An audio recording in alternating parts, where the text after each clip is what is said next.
Good evening and welcome to yet another episode of BetterThanBefore.com live online. This is Dave Edelstein, your host for all things mindful, communicative, and relational, and whatever else happens to cross my brain pan at this time of evening.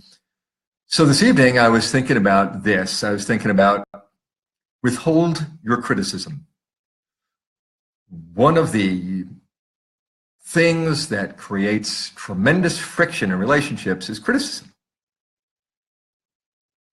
From the marvelous falling in love period through the wedding day, and perhaps even a few weeks after that, there's no criticism.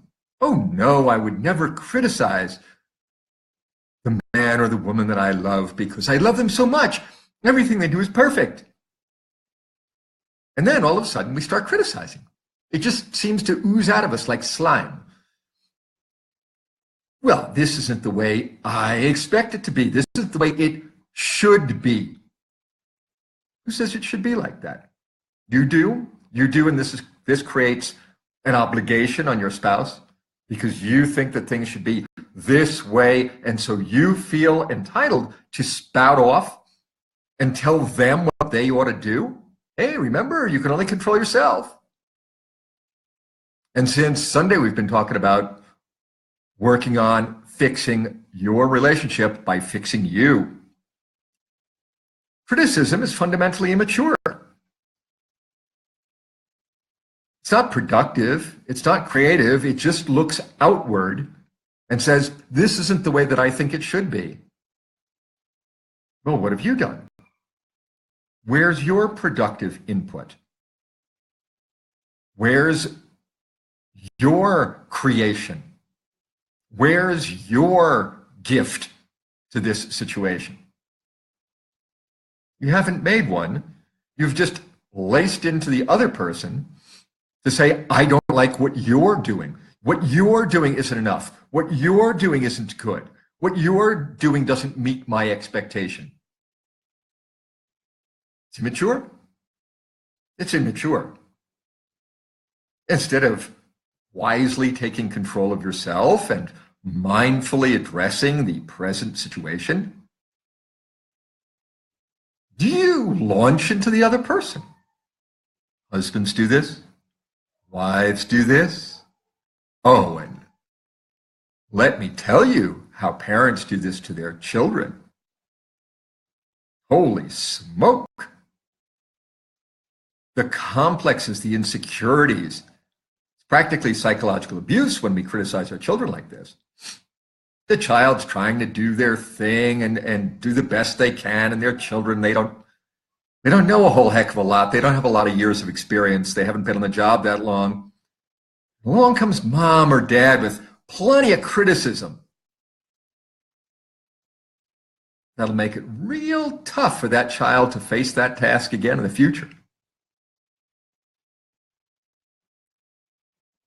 Positive. Psychology has identified over and over again that the best, fastest way to teach someone something, to encourage them to do more of something, to get a better result, to encourage someone to excel and exceed expectation, is to be positive from the very beginning. When that first effort is really kind of garbagey, that first effort is really kind of, doesn't meet standards. But if you say, yeah, I see that you tried to do this. Good for you. This is a good effort. I'm glad to see you getting involved in this task. I'm glad to see you trying. I'm glad to see you putting in the effort to try to learn how to do this. You're getting better. You're going to get better. You're going to keep on getting better. Every time it's going to be better. Don't come home criticizing. Don't you come home criticizing. Don't you dare. Look at yourself. Remember, you want to fix your relationship. You want to fix your family. Fix yourself. Come home. Take a look at yourself. The house a mess? You clean it up. Dinner isn't made. You get it going.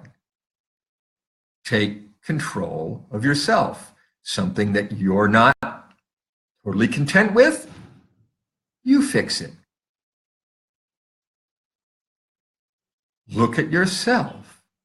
Evaluate yourself. What's your contribution? What are you giving?